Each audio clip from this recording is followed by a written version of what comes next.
somebody I'm very excited to have speak with us, because she is going to send you out energized and ready to work. And so I'd like to introduce Reverend Dr. Susan Smith from Crazy Faith Ministries. She's a former pastor and an author, and she's going to talk to us about the moral urgency of our mission. Good afternoon. Thanks for having me. I always, when it comes to things like this, I always look around to see how many of least and the lost are here. And I don't often see very many, people of color and all that. And that makes me sad. But I also need to applaud you who are here, who care enough to come out to take time from your lives and from the things that are going on in your lives to advocate for the least and the lost and the disenfranchised and the dehumanized. Because so often they get so tired of pushing up against a wall that will not move, that they just don't believe anymore that change can happen for them.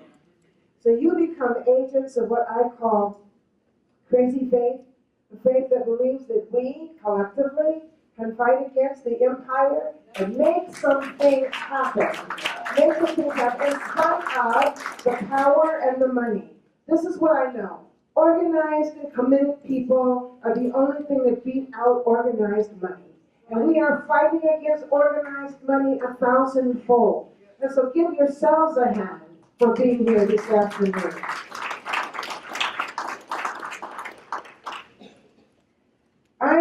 I'm a person of faith, and I use that term kind of, with a question mark, because people of faith have often disappointed me. Religions have often disappointed me, because in spite of the fact we're supposed to be out for the least of these, the truth of the matter is that religion, in spite of everybody saying that there's a separation between church and state, there really is a marriage too often between the church and the state. The church is counted upon to carry out the policies of the state because everybody at the end of the day wants money. And if you can get money by being in cooperation with the state, then too many religions do that. Too many pastors do that. That's one element. The other element is that I think that we are theologically goofed up. We are so theologically goofed up. I have read and studied that the religion of Jesus the Christ became the religion of the empire back a little bit before the Roman Empire fell. When we became the religion of the empire, we lost all that stuff that Jesus the Christ told us to do. And in fact, all that stuff that most religions tell us to do. We are mandated to care for each other. We are mandated to help each other. Matthew 25 says that we are supposed to clothe the naked and feed the hungry and give water to the thirsty, take care of those who cannot take care of themselves. But when we became the religion of the empire, we forgot all about that. And though we put up a good game, I can't even stand to hear people say I'm a Christian. It makes me want to vomit sometimes. Because what Christians do too often is turn people off and turn people away. And I am sure that if there is a God, that God is bothered by what is going on in this nation and in this world, I am sure that sometimes God must say, do not call my name. Do not put my name in what you are doing. Because there is something sacrilegious and immoral about not taking care of the people who elected you to get into office. I think there is something wrong with our country. We are in a moral spiraling downward, and people like you, are trying to turn that around. Let me share a story with you. It really broke my heart. We are lucky. I always say, there but for the grace of God. I can walk today. My knees are okay today. I can see today. I can hear today. I can do all of that. But what would happen to me if tomorrow I couldn't do any of that? What would happen to any of us if tomorrow something desperately bad happened to us? Most of us don't have money in savings accounts. Some of you do, but many of us don't. Most of us can't even imagine being so sick that we can't get up out of bed. We can't imagine. We don't want to go there. But what if it happened to you tomorrow? Would you be able to handle it? I cannot imagine being in that place. I cannot imagine. We work a lot with the homeless. And I can't imagine walking around. I've talked to people who are walking around with uterine cancer. I've talked to people who are walking around with abscesses in their teeth. Have you ever had a toothache? Does it hurt like the dickens? I cannot imagine walking around with an abscess to the not being able to go to the dentist. I cannot imagine having little children who are terminally ill and not being able to put them in the hospital. And yet, in this country, which calls itself the best and the greatest, this country which boasts about having the best health care in the world, there are at least 50 million people who are without health care. That's not a religious issue. That's a moral issue. That is a moral issue. So I was talking with this woman, and she said that it was getting hard for her to walk. Have you had cramps? Any ladies in here, you ever had cramps? Raise your hand, please. You might be too old to have it, but you remember that. It hurts. Have you ever had a hysterectomy? Have you ever had abdominal surgery? Can you imagine being in that kind of pain and not being able to afford something for the pain? She was walking around, and she said it was getting hard for her to walk. And she said, but I have to keep walking because if I stop walking, I won't be able to help my children. She had 3 little children. And she said, when I go to the emergency room, they just make me sit for hours and hours. I sit for hours and hours, and I don't get anything for the pain. So I keep on walking so that I can take care of my children. And the more she talked, the more I thought, my God, what is wrong? What is wrong with these legislators who can't hear these stories? What is wrong with these people who have the audacity to say that poor people don't want health care? What the hell is that? What is wrong with people? Somebody like the Speaker of the House who says that he feels a moral imperative to try to repeal and replace Obamacare, not caring that if they do that, more and more millions of people will not have health care. I wonder about them. I wonder if they have ever hurt before. I wonder if they have never been without anything before. The truth of the matter is that we are a nation with 2 classes, the very rich and the rest of us. And it's the rest of us who elect those bozos into office. It's the rest of us who are suffering because of their policies. Don't you wish, just for a moment, you could take Ryan and Mitch McConnell and maybe all of the Congress and a couple of the Supreme Court justices and go and take the president and Pence and make them live in poverty for a week. Make them, they couldn't last more than a week. Make them live like many of us do from day to day, paycheck to paycheck, not knowing if we're going to be able to make ends meet. Make them see it. Make them have to talk to people who suffer on a daily basis. Make them understand what it's like to work in a job and not get a living wage. Make them understand how it is difficult for people to make it in this capitalist world. Just a week. I wonder if it would be different.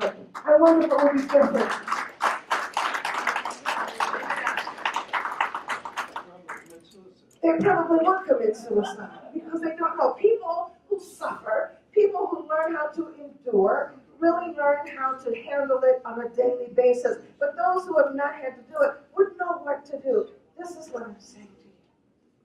That your work is so critical. It is so critical. There is somebody right now who is sitting out on a sidewalk somewhere who needs some Advil. There's somebody sitting in a place somewhere who needs prenatal care who cannot get it. There are people around, there are little babies that are being born who are born with developmental diseases who end up being shot on the street by police because nobody ever diagnosed the fact that they are sick and not bad. What you're doing, what you're working for, what you are pushing for, the single-payer healthcare is a moral right. It is a moral right thing that you are doing. And this is what I know. Because I work in social justice, that the fact that you are here, the fact that you know each other, that you call each other by name, is a good thing because you cannot do this work by yourself. You cannot do it. You will get exhausted because the empire is bound and determined that you will not win, that we will not win. The empire is bound and determined to keep making money off of our backs and at our expense.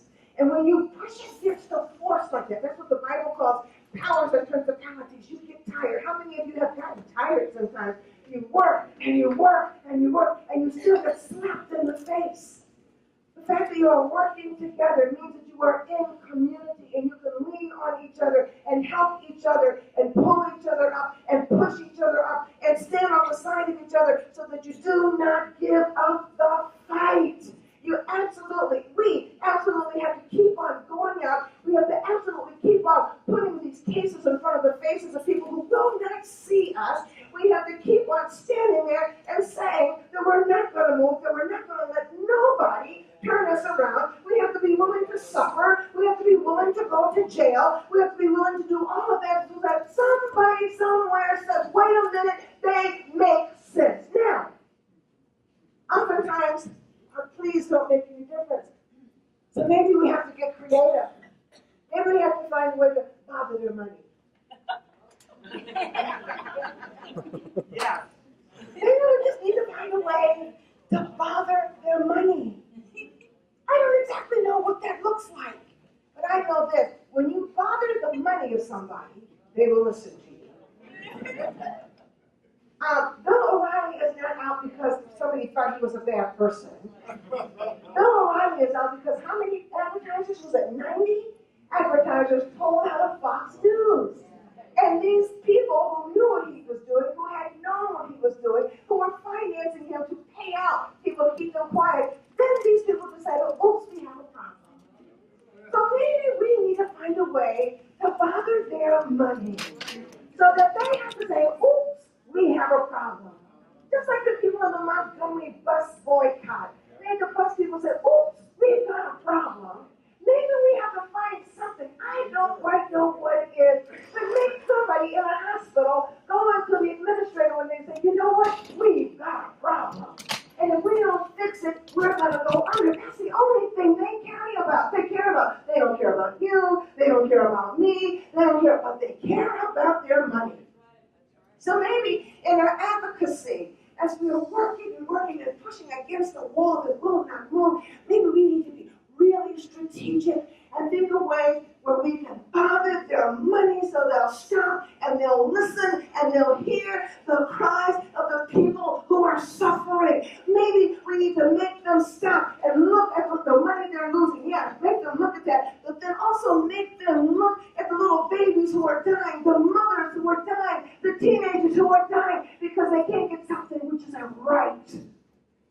In the beginning, God created all of us, and God didn't say that any one of us was not good. In the beginning, God created us, and God said, that's good. I like you. I like you. God didn't say, I just like white men. God didn't say, I just like rich white men. God didn't say that. Did God say that? Did I miss something? God didn't say that. God said, when he created every single one of us, I like you. God didn't say, I like you if you're heterosexual. God didn't say, I like you, you have both your feet. God didn't say, I like you only if you don't have a cleft lip and a cleft palate. God didn't say any of that. And even when we're born, when you're poor, God doesn't say, I don't like you because you're poor. God doesn't say any of that. God can use every single one of us right as we are, who we are, and that's what God intended. So it is our job. We who are good in God's eyes, we who God loves, no matter who we are, where we have been, what we have done, it is up to us to stand up for this God who is egalitarian, who is not a capitalist, who is not a sexist, who is not a racist, who is not a homophobe, who is not any of that, but this God who created every single one of us. And it's up to us to stand up and honor God by doing what we need to do in order to push the wall and make these people who will not hear us. I give God praise for what you're doing. I give God praise, and I'll walk with you and stand with you and do whatever I need to do and get other people to do it too. Because at the end of the day, if one of us is suffering, all of us are suffering.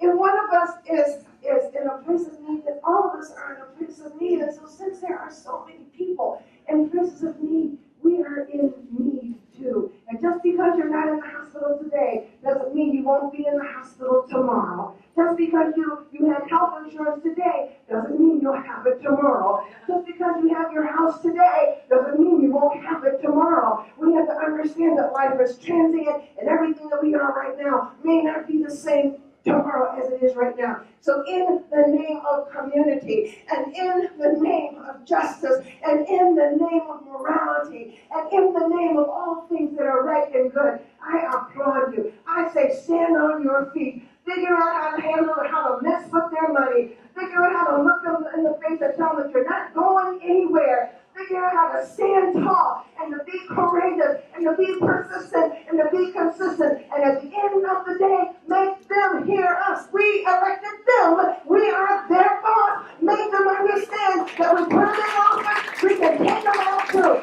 Stand up, be confident, work and do what God has called you to do. This is your day. This is our day. We want them to help the people who cannot work for themselves. You keep on going, and God will make a way to make it happen.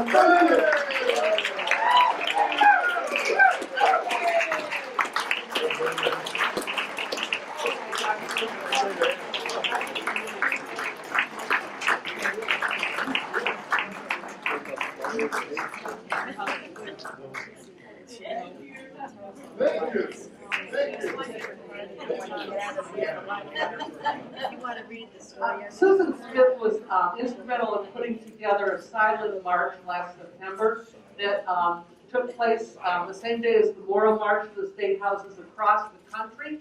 And she's working now. She wants to get together a moral movement here in Ohio that is patterned after Dr. Barber's, Reverend Barber's program down in North Carolina. And if you are at all familiar with him, you know, you need to listen to some of his speeches and tune in. He live streams just about everything. And he is really tremendous, but I'll tell you what, you're right up there. And so what we're hoping is that as you're working to put that together, you will keep us in the loop, and we will be willing to send that out, and that we can join in because we are part of that moral march, part of that moral movement in the job and the work that we are doing.